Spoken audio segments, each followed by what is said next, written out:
Salut tout le monde, Méca de temps est de retour. Donc aujourd'hui, je fais ces petites vidéos. Nouveau petit chantier, quad Suzuki LT 4 temps. Donc un client me l'a laissé pour faire une révision complète, donc regarder le jeu soupape, changer les galets, puis les freins et une vidange, enfin tout ce qui est entretien. Donc voilà. Là c'est une petite vidéo vite fait de présentation de, de ce quad avec la révision que je filmerai en cours. Ça change des scooters. Donc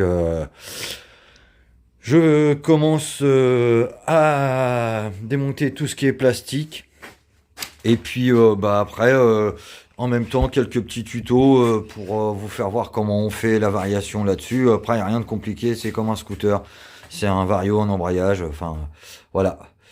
Donc petite vidéo courte mais pour vous dire que je me lance, je je fais cette petite révision, ça change. Après, j'aurai un 250 KTM qui va arriver, un CRF et après un 400 LTZ aussi, entre deux de mes restaurations de scooters.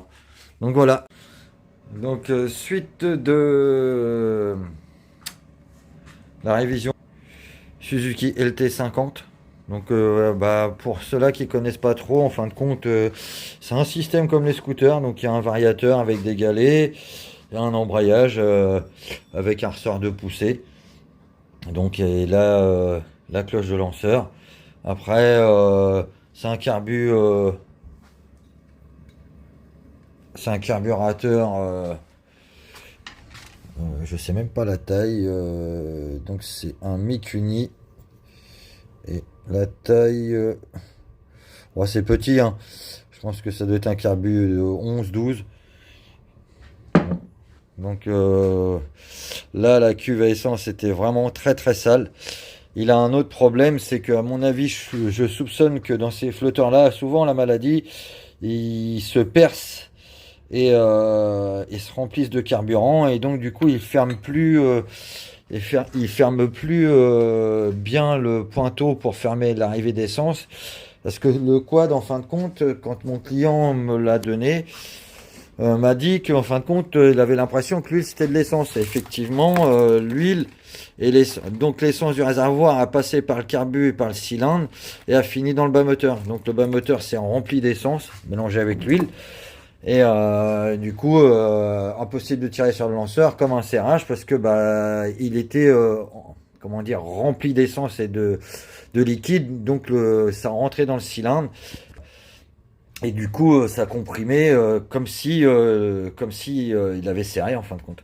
Donc voilà déjà la cause première de ce problème, c'est donc sûrement le flotteur que je soupçonne qui fait plus son rôle, qui doit avoir un trou. Et le deuxième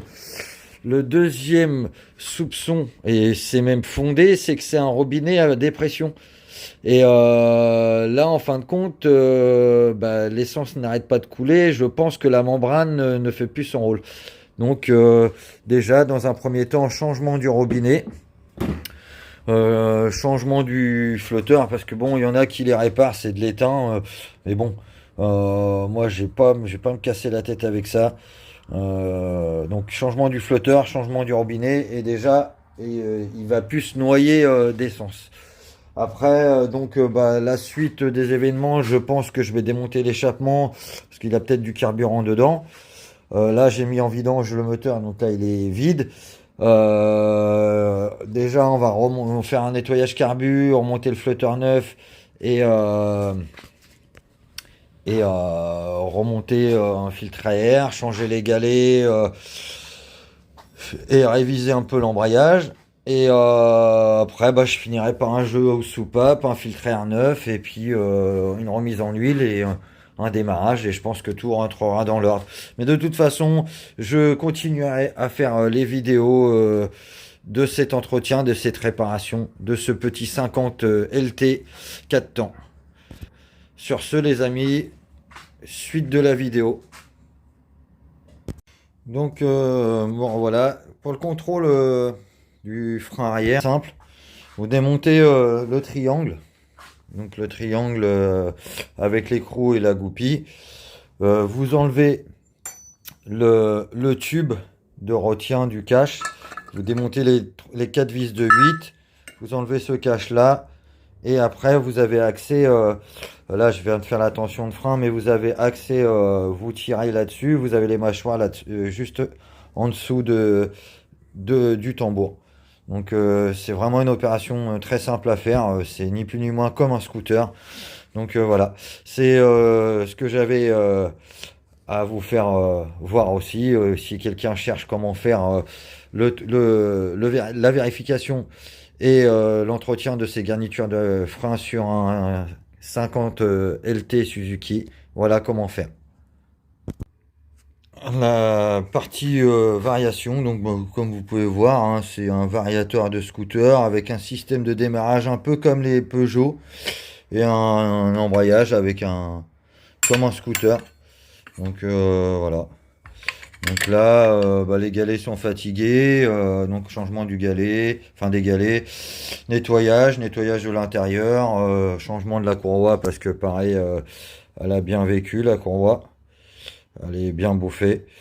Et puis, on remonte tout ce qui est variation. Voilà.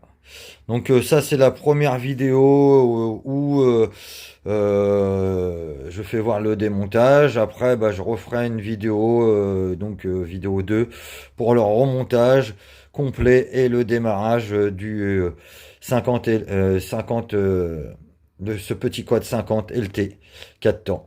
Donc voilà. Sur ce les amis, à bientôt. Et puis voilà, je continue à faire marcher ma chaîne. J'espère que j'aurai de plus en plus de vues, de likes. Parce que comme je vous le dis, je ne fais pas que du scooter, pas de la restauration, de la réparation scooter. Je fais aussi autant du quad, peu mini ou gros quad, comme de la routière, de la moto de cross. Enfin, je fais de toutes sortes de mécanique sur ces petits engins, que ça soit du petit ou du gros, scooter, quad, moto, enfin voilà. Donc sur ce, je vous dis à bientôt pour la vidéo de remontage et de remise en route de ce petit quad de 50 LT 4 temps. À bientôt.